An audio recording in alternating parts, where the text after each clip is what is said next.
Hey my loves, happy Valentine's Day. I thought in the spirit of Valentine's, romance, whatever, I thought this week we would do a fun reading romance video. I gave you guys the choice of two videos. I asked you if you wanted either a reading romance for 24 hours straight, a 24-hour readathon, or a reading romance for the whole week. Now, between you and me, I really thought you were going to pick a 24-hour readathon, so I kind of was like, I just need to keep 24 hours aside, and you didn't. You didn't pick that one, which surprised me, which is fine, but now we need to find a week to do this. But it's okay. I have found some time, I think, I hope, and guess what? Guess what we're doing? We're reading romance for a full entire week, and we're going to read as many as physically possible. So, on that, let me talk you through the TBR for the week. I've pulled a stack of 7 books. Are we going to read all 7? I don't know. I can't tell the future, babe. Maybe. Hopefully. Some of them are off my monthly TBR. The ones off my monthly TBR are Next of Kin, The 7-Year Slip, Writers and Lovers, and After I Do by Jenkins Reid. Those 4 are on my monthly TBR, so they are the highest priority. I would love to get to them if possible. And then a few that are not on my TBR, but I just want to get to. We have Powerless by Elsie, which is the 3rd book in the Chestnut Spring series. That would be a good one because it's continuing a series. And then we have Honey and Spice, which is like a college DJ romance, I think. I think she's the DJ. Yeah. So I just think that sounds really fun. I've actually not heard any reviews of this, but I just thought that one would be fun. And then Love, Theoretically, because this one is on my 25 books to read in 2025. And I'm doing all right on that list so far. And I never do well on lists, so I thought, you know, keep the energy moving on that. So those are the 7 books tentatively on my TBR. That doesn't mean those are necessarily going to be the books that we read, but those are the books at the forefront of my mind for what I would like to read. Question is, what are we going to start with? I think let's start with one from my monthly TBR, and I think the 2 I'm most excited about are these 2. Both are very, very popular. We have like a magical realism and then not magical realism.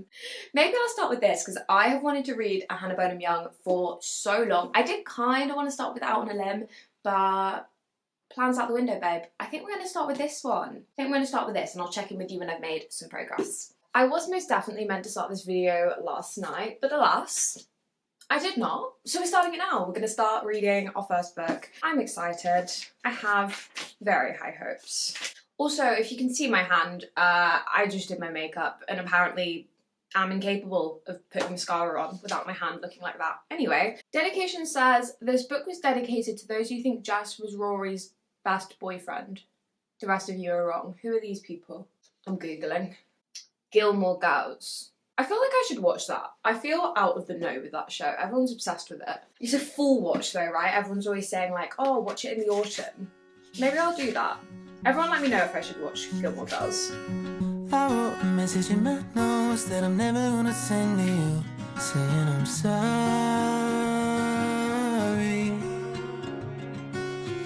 I guess you never really know what somebody's gonna do when they get lonely. I'm on chapter 7, page 50. They have got off on the wrong foot. Is this low-key enemies to lovers? I know that doesn't really exist in a contemporary romance, but nonetheless, I am an absolute sucker for that trope. Me and Blue come with updates. I am on page 148. That chair that I was just sat in the last clip, I haven't moved. I have sat there and I've read 148 pages of this book. I am, what would we say, 40%? I am really liking it. Really liking it. Considering I have been in a romance slump for forever, basically. The last, all of last year, basically, I just fell into a romance slump and I don't really know what it was, but I was just starting to think maybe they're just not for me. Maybe romance books are just not for me. And then I read a book like this and I'm like, oh, no, I do love them. I do love them. This is great. The banter, so good. So good. The plot, I love the plot to romance ratio because I am someone who, I do love a romance book, but let me tell you, I need a plot. I need a plot. This plot is giving. I'm really enjoying this. The characters are so likeable. There's an actual genuine reason that they can't be together and it makes sense. Love that. That just It's such a small thing, but it's so hard to get right sometimes. And when people miss the mark on that, and it's like, oh, they can't be together, and you're just reading it being like, but they could. They literally could. It can be really frustrating when that happens, but this doesn't do that. This doesn't do that. I love this writing style. This could end up being one of my favourite romance books that I've read in a long time. I just think the writing's great. I feel connected to it and I'm flying through it. It's like an easy read, but it's fun. I'm really enjoying the plot. I'm loving all the elements of them like learning how to parent, how to be there for each other, kind of all of those family dynamics. Just everything on the plot side I'm really, really liking. And then at the same time, we're building up two lead characters who I really like. So when that like romance finally pays off at the end, I think it's gonna be great. I'm really liking this. I have nothing else to say. It is the next day and I am up to page 232, chapter 31 of Next of Kin. So maybe just under 2/3 we are making progress. Let me tell you, these kids have just fallen in love very quickly. Very quickly. But good for you, if that's your thing, happy for you. Normally would kind of bug me, but I love the writing style so much that I'm letting it slide. I'm letting it slide because it is written so well. The banter is genuinely funny and the characters are lovable. Like as individuals, I really like them both, which makes me root for them to be together. I say they fell in love quickly. Like obviously, like we're a ways into the book, but they kind of went from not really anything at all and we were very focused on the plot to when the romance started, it escalated quick. And it did escalate quick. But it's cute. I'm enjoying it. It's just so well written. It's funny, the plot is good and fast paced, there are short chapters which literally will never not miss for me. Having short chapters in a book makes me like your book 30% more, just automatically. Just automatically, it adds a star. I'm really liking this. I've got a bit over 100 pages left, maybe like 120. I am heading out now. I'm gonna do a little bit of book thrifting with my friend Carly. If I get anything, maybe we'll do a little impromptu haul. But that's the plan for this afternoon. And then I'm hoping maybe I'm gonna have time to finish this either while we're out, because we did say we might do some like coffee shop reading, but if not, in this evening. That's my hope anyway. And then this book will have taken me 2 days to read, which means we're doing very good for our week of reading, our 7 days of reading. Because I would love to get quite a few books done this week, but we'll see, no pressure. It'll be what it'll be. Guess what? This morning I finished our first book, Next of Kin by Hannah Bonam-Young. I feel like we've got off to a really good start. I really, really enjoyed this. The romance definitely did move quickly, as I kind of spoke about in our last clip, but the writing just balanced that out for me because I found this so funny, wholesome, cute. I really liked it. I don't often say this. I wish that this had been like 100 pages longer. You know me, I love a tiny book. I do not like long books. I am not somebody who will happily read an 800-page fantasy book. I don't think books need to be that long. Nonetheless, I kind of do wish that this had been a little bit longer because I wanted more of their like family dynamics, the four of them. I just really enjoyed all of that side of the plot and I kind of wanted more. But I think that just goes to show that it was really well written because generally with books like this, I tend to get to the end and be like, yeah, cool, I'm done. And this one I was like, I want more, I'm not done yet. I really, really liked this writing style. I own Out on a Limb by her as well, so I'm now very excited to see what else she's written. I know there is a next one in this series, Next to You, I want to say that it's called, which follows... No, I don't know.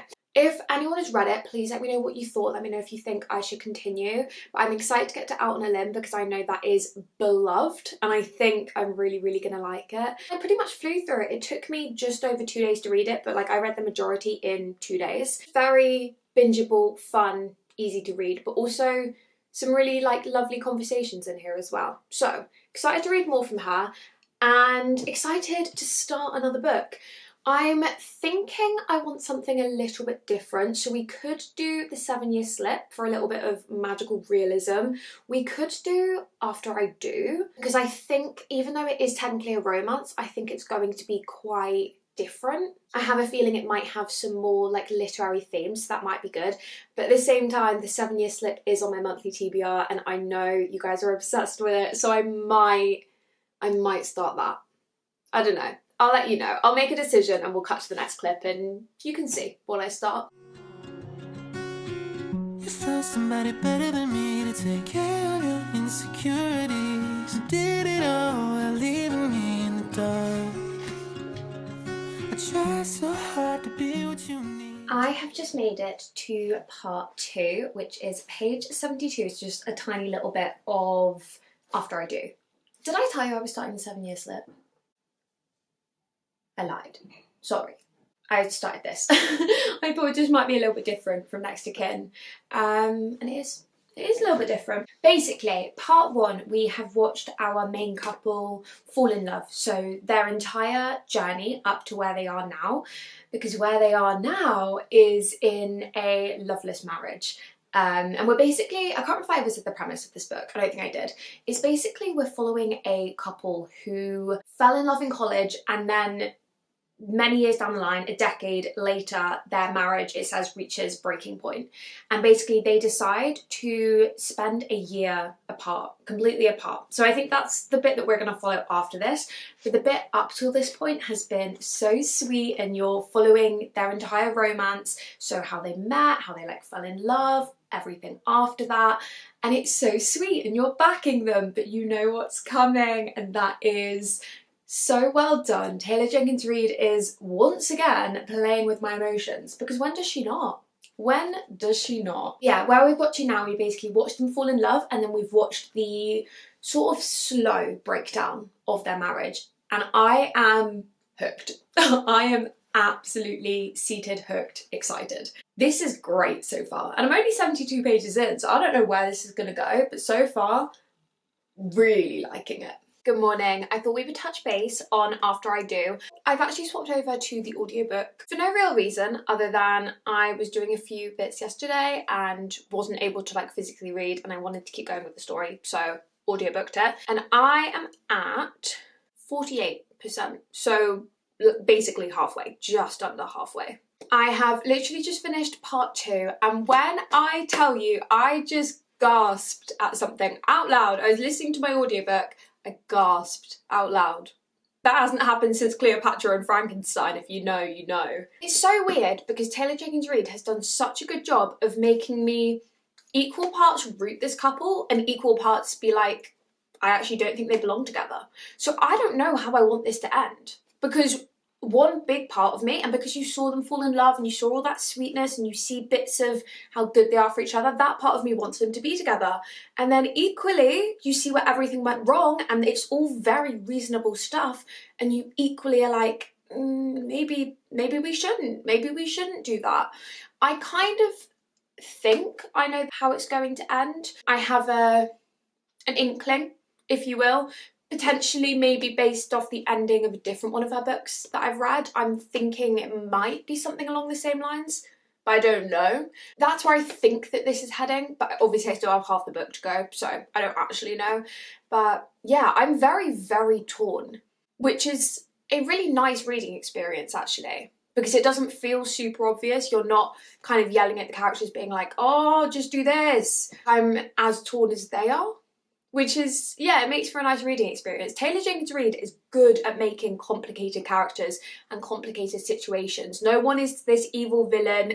It's just two people trying to figure it out. And it's really, really, really well written. I'm going to try and finish this off today because the week is getting away from us and we're only on book 2. So your gal needs to crack on a little bit. But I'm not working today, so with any luck, I can get the rest of this read. I think it's doable. Haven't decided. I might just continue with the audiobook because I'm kind of vibing with that. I don't know. I might swap back and forth. I'll let you know. Don't mind the hat. I've just been on a dog walk and had my hat on. Thought, great, come in, start filming, take my hat off. Look at my forehead. Can you see that? It's covered in lines from this hat. So we're just going to keep the hat on. Never you mind. Nonetheless, guess what? Finished book number 2. Why does Taylor Jenkins Reid always feel the need to make me cry?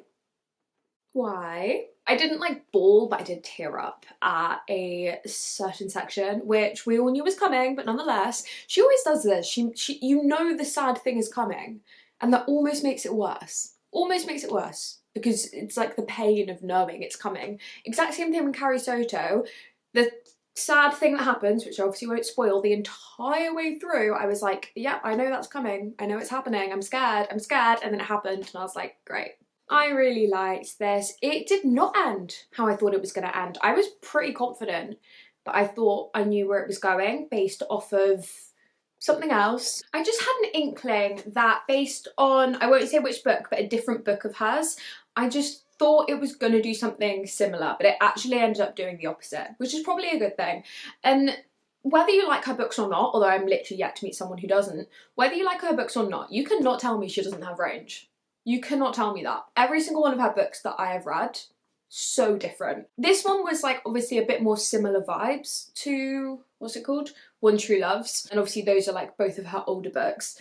But these books compared to her newer books, so different. So if you're more of a romance girly, maybe these will be for you. But I'm literally yet to read a book by her that I don't like. And they're all so different, which makes them just such great experiences. I'm so excited for her new book as well. I don't know when it comes out, but it's called Atmosphere and it's about astronauts, I believe. So that'll be fun. And I think that's more in the like Fame series. I keep calling it the Fame series. I don't know if there's a word or if she's even doing it intentionally. Because like a couple of them are interconnected. Malibu Rising and Carrie Soto, there were cameos there. But I don't know if it's like deliberately a Fame series or if I've just named it that. Nonetheless, I'm rambling. Second book of the video, done. Not gonna lie to you, I'm not that keen to read any more romance.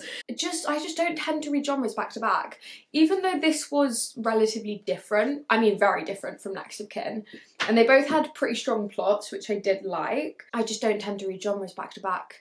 So I'm kind of thinking maybe we pick up Writers and Lovers, because it's marketed as a romance, but I read 40 pages of it last year and it definitely read more like a literary fiction. So I think it might just be like a nice little bit of a change of pace. So maybe we'll start that for a bit of a mix up and then we'll come back to something a bit more classic romance. I have not 3 minutes ago walked in from work, so if I look a little dishevelled, that's why. I've had a long day. But I wanted to check base because I started, a couple of days ago, I started Writers and Lovers by Lily King, and I'm actually 142 pages in, so 40%, near enough halfway. Like, we have been making progress on this. But I wanted to touch base because I kind of hinted at this before that I thought it wasn't going to be a romance. Because obviously I read a few pages. I think maybe when I was on holiday in France, I made it to, I don't know exactly, maybe like 40, 50-ish pages. I started from the beginning because I felt like the last time I read it, I didn't really know what was going on. I just remember being so thrown by all the restaurant talk, and maybe that's because I went into it last time thinking it was a romance. And I realised this is a romance video. This is not a romance book. For the life of me, don't know why it's marketed as one. Is there a love triangle? Yeah, kinda. It's not what the story's about. I'm gonna commit to reading it because let me tell you, I'm really liking it. And it's on my monthly TBR and I'm just gonna keep reading it. So I started it for this video, so sorry, it's not really a romance book. We'll go back to romance books after this, but for now, it's a literary fiction. It's a literary fiction, which is my favourite genre. And let me tell you, I am loving it. I am loving it. It is just not a romance. And I don't know who made that decision to market it as a romance book, because it's not. And it's got a cutesy little romance cover. The blurb talks about how she's in a love triangle. And, you know, it's like the three of them looking at each other. It's marketed as a romance book. It isn't one. I don't know why. That's all I'm going to say on the matter. It's a literary fiction. We're basically following Casey, who has just lost her mum. That is very much what the story is about. It's her grappling with her grief and trying to kind of find her way in a messy adulthood. Yeah, she does meet these two guys called Silas and Oscar. It's kind of how she is getting to know the two of them. She definitely has like different feelings for both of them, and it's getting to know both of them. That is definitely a big part of the plot, but it's also not written as a romance. It's my camera died and I have absolutely no idea what I was talking about, but 40% in, really liking it. It's not a romance. Oh, I was saying about the love triangle. Yeah, the love triangle is not romantic. Like, it's very much a character study book, although there is a heavier plot going on. I actually think this would be a good book if you want to ease yourself into literary fiction, if it's maybe not your primary genre and you are like thinking of getting into it. I think this would be a good choice for that. I guess there are romantic subplots, kinda. I think it reads like a literary fiction or just like a contemporary fiction. But yeah, there is a love triangle. I just don't think it's the kind of love triangle that you would swoon over. I don't think it's one where you would be like, oh my god, I so want her and this guy to be together. Like, I don't really have an opinion. I'm kind of just going along for the ride. I'm interested. I think the writing is great. I feel like I'm saying all this. I really, really like this book. Like, this might be a 5-star. I love the writing style. It's just not a romance. I don't know why it's marketed as one. I feel that was such an odd decision. Like, obviously, yeah, it is a love triangle, so I see where you're coming from. But to me, this is a story about a girl grieving and then kind of how she deals with that through her job, her work, her relationships, whatever. But to me, it's a book about like a woman grieving. I just don't think it's a romance. But I've said that like 7 times. Anyway, I'm liking it. If I can, I might try and finish this today. Just because the way I just have not moved since I last spoke to you. 206. I'm on page 206. So 2/3, I would say. Very, very nearly done. 2 things. One, I have decided that I am going to read Lily King's entire backlist. I love her. I just love her writing. It's such a good mix of like messy main character but still lovable. And you know me, I love an unlikable character, but I do know that isn't for everyone. So I think if you want that kind of messy 20-something literary fiction but not someone annoying and despicable, it's a good mix of lots of things that I like, but maybe a little bit more wholesome in points than things I would normally read. Like my Year of Rest and Relaxation, everyone kind of just sucks and the whole thing is just bleak. This is like similar-ish, kinda, not really, writing, but then the characters are a lot more likeable and there's more going on in the plot. I say that with love, by the way. I literally adore my Year of Rest and Relaxation. That's one of my favourite books ever. But I also realise it's not everyone's cup of tea. So yeah, anyway, I said all this before. What I was going to say is there is a subplot that has just come up that is something to do with health. And I do tend to avoid books with this as a topic because, don't know if I've ever said this before, I have really bad health anxiety. Very, very bad. And it is stressing me out. It's relatively minor in the plot at the moment and I'm hoping it stays that way. I'm really hoping it stays that way because I'm a bit scared it's going to end up fixating on it. I don't know, maybe do just check your trigger warnings for this book. For the time being, it's only like a little bit, so it's mostly fine. Aside from that, I'm really liking it. I'm loving it, actually. I am gonna read everything else that she's written. If she's written anything else, I don't know. Oh, she has. This says she has 4 other books. This is my first one of hers, and I am liking it. But say it with me, it's not a romance. I have, in fact, finished Writers and Lovers. I finished this last night. The ending went in like completely the opposite direction to where I thought it was going. The love triangle was interesting because we definitely focused, in my opinion, on one side a lot more than the other one. But again, it still wasn't romantic. It was literary. And I know that I've covered this, so I'm not going to go there again. But it was definitely a depiction of grief and then a like literary depiction of these 2 relationships, and those relationships were very different, but I do think one was more heavily explored than the other one. The ending definitely didn't go where I thought it was going to go, but I stand by what I said before about if you want something to get you into literary fiction, I think this might be the one. It does still have those like literary feels and the conversations in this book do feel literary, but at the same time it's not completely bleak like some of the books that I absolutely adore. There's definitely like more hopeful messaging, more lovable characters. I think it would be a good one to like ease you in. But despite the fact that it is not a romance, and it's not, I really liked it. And I actually think I'm going to give it 5 stars. Yeah, I think I am. I really loved the writing style. It just felt deeply personable, relatable. I really, really, really liked this. I don't know what to tell you. However, here's the catch, I guess, if you will. I had full intentions to pick up the 7-Year Slip next. Yeah, I've run out of time. A few things came up this week. I had a couple of last-minute auditions, which I ended up having to prep for and do. So those kind of took over my plans a little bit, plus very busy work week, blah blah blah. I'm making excuses, but basically I ran out of time to continue this video. So I'm really sorry that I've ended my reading viral romance books on not a romance book. So sorry about that. But we have unfortunately come to the end of the video. So I thought we would do a cheeky little wrap up because we did still have some fun reads this week. We read 3 romance books. We read 2 romance books and a literary fiction with weird marketing. Sorry, I'm gonna let it go. I'm gonna let it go. I just think it was a strange decision. No, I'm letting it go. I'm sorry that I didn't also get to the 7-year slip because that was my plan to get to that next, but we'll save it for another video. But yeah, I need to edit this because it's coming out today. So I hope you're all having a lovely weekend. I'm going to spend the rest of the afternoon editing this and getting it up because, yeah, as I say, the week just got away from me. But nonetheless, thank you for being here. If you're new, please stay, please subscribe. I'd love to have you. Like the video, comment, all of that fun stuff, and I will catch you in the next one. Happy Valentine's Day. I love you. Goodbye. Ooh, that was more violent than normal.